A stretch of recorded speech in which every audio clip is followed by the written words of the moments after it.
Black Swan.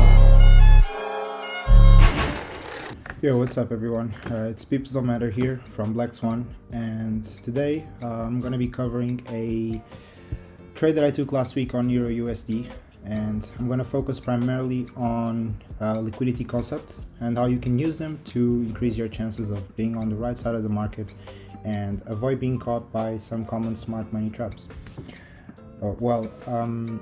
Smart money traps are nothing more than a liquidity building stage where liquidity is engineered into the market to entice early buyers and sellers, and then get taken out and facilitate the big moves in price. All right. Before I dive into those liquidity concepts and start breaking down this trade, I want to lay down a very simple framework that I follow and I think everyone should follow before you take any trade, right? So it's a very simple three-step guideline, or three questions that you should ask yourself before you take trades. So the first one is, does structure support my trade idea, right?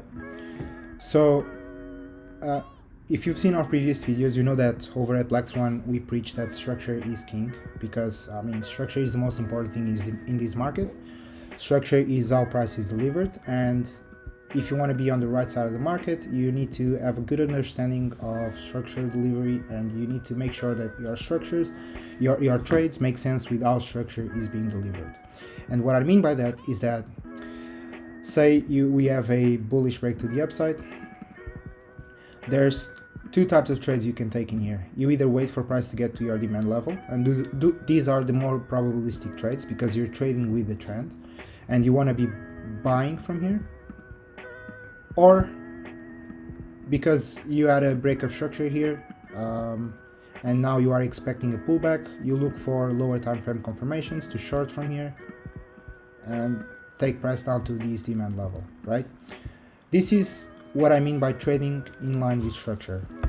What you don't want to do is, you don't want to be buying from here because you're already expecting a pullback from here, or you don't want to be selling, like let's say price comes down here, respects demand, starts pushing up. You don't want to be selling from the supply levels around here, right? Because structure is suggesting that we are going to run this high, and so it doesn't make sense to sell from here. So this is the first question you should ask: does structure support my trade idea? And then the second question is, does supply and demand support my structural idea? All right. So once you have your structural play, so you have a bullish break to the upside, you want supply and demand to support your trade idea. So that's basically, you want to identify your key supply and demand levels where you can buy and sell from, right? It's pretty much the same thing. You don't want to be selling from this supply level because it's not supporting my trade idea, or you don't want to be buying from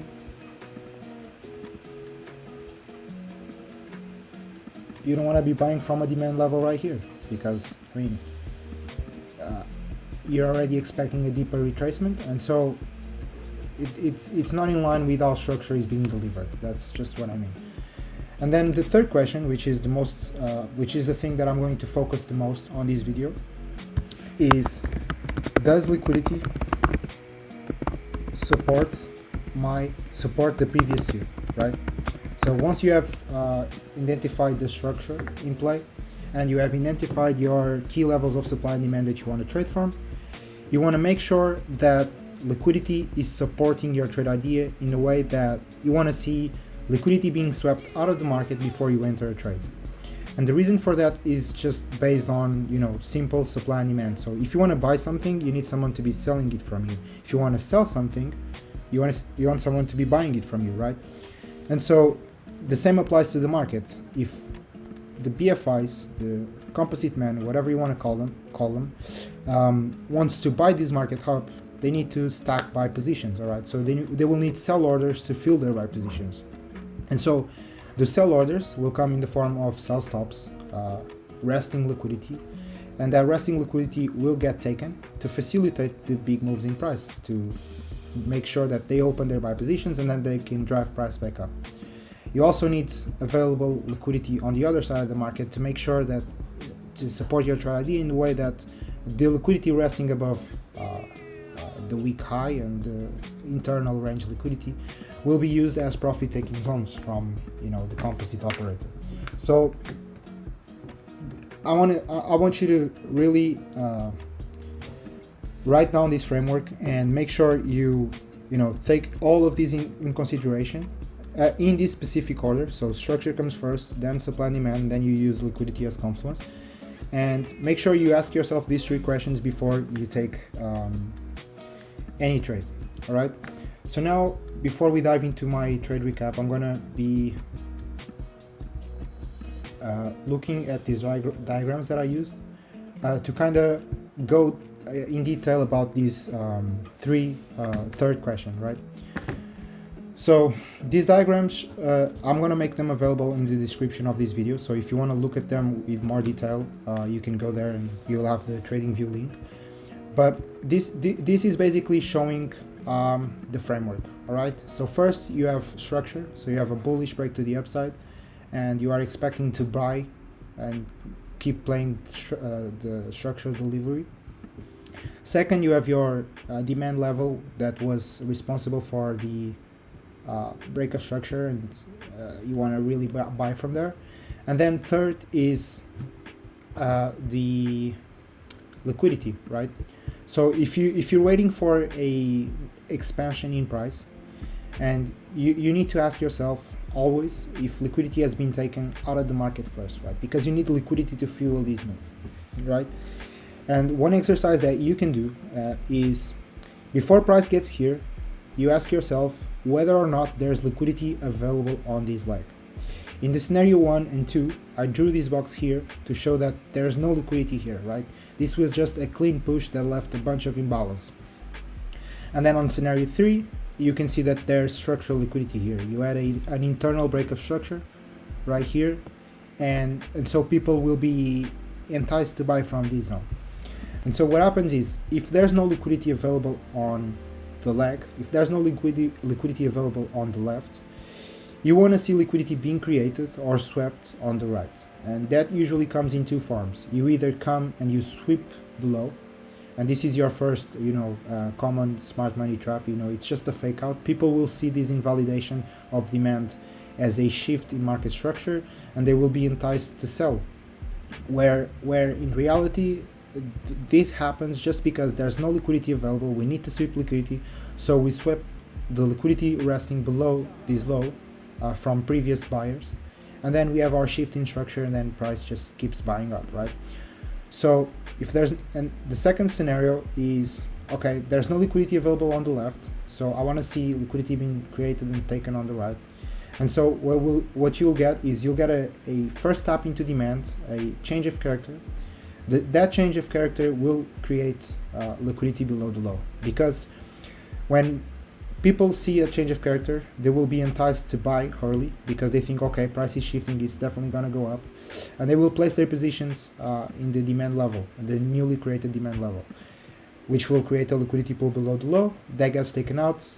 Now we have enough liquidity to fuel the move, and then we have the real shift and we start pushing to the upside. The third scenario is, okay, we have liquidity available. Usually there's a demand zone right here, and we often get a small reaction to entice FOMO traders.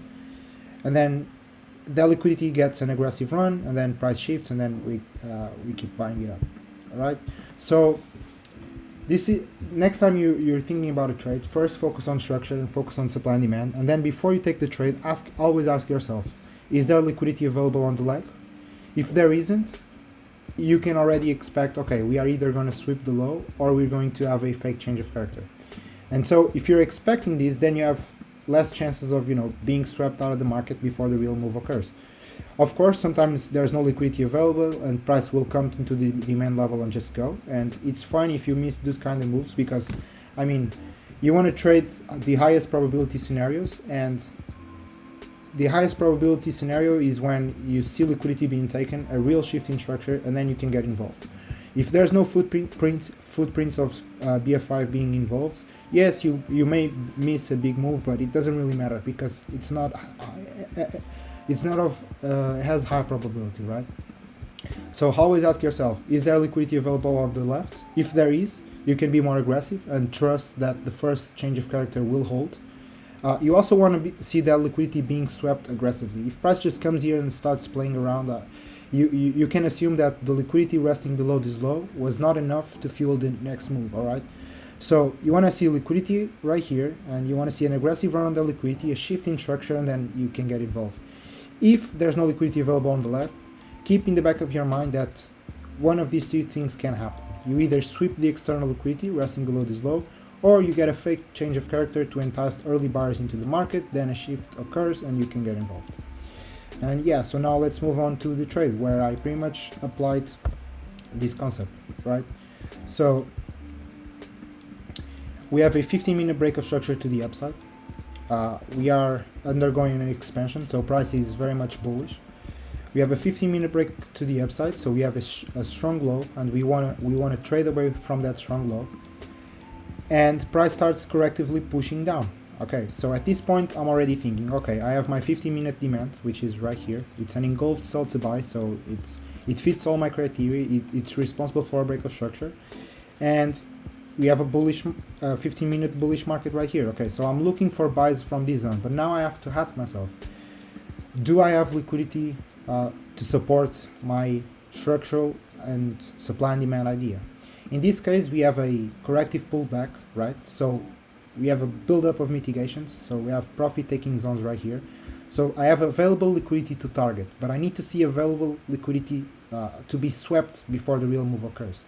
And if we look to the left right here, there's no inducement, right? There's no pullback here. This is all just up candles, up candle, up candle, up candle. It's just a clean push. There's imbalance resting right here, but there's no inducement. There's no liquidity to be taken right here.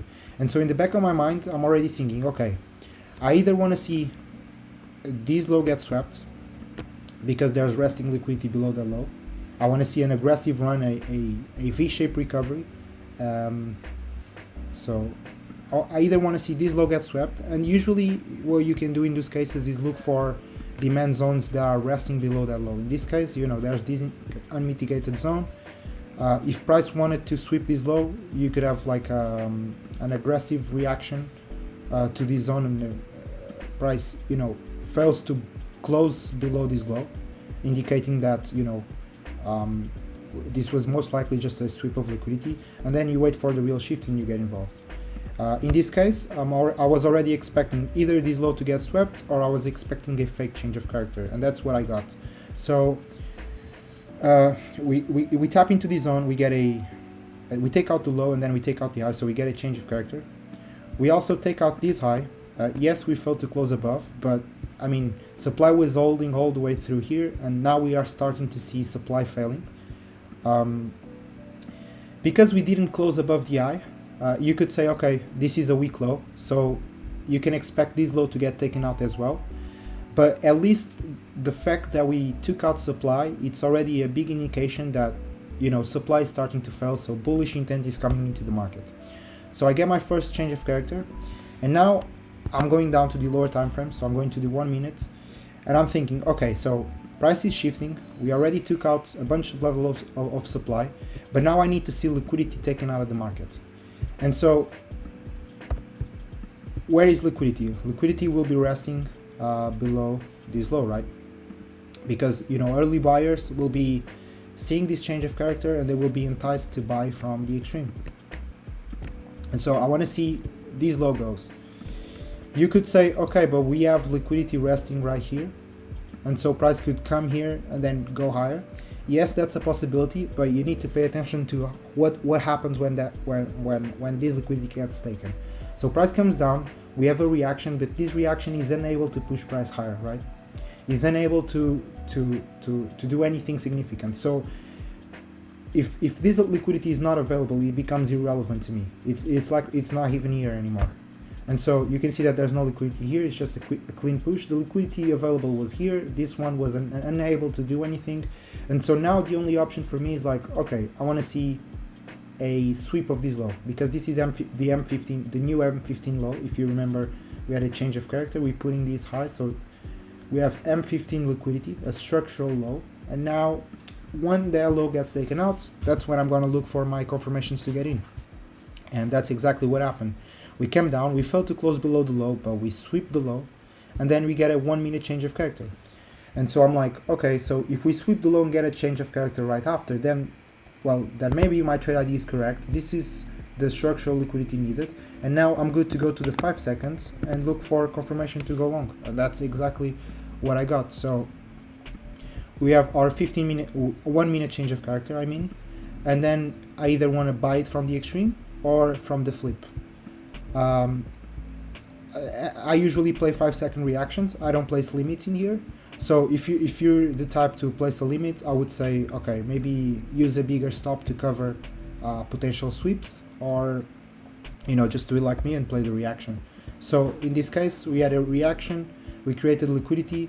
Usually when a flip doesn't sweep liquidity, it gets swept. So we can see that we created equal lows, we came down, we swept the flip, and we had a V-shaped recovery in the change of character. And this is where I thought, okay, we swept the flip, we swept equal lows, we changed character. Okay, I'm gonna get involved, and this was my last unmitigated demand.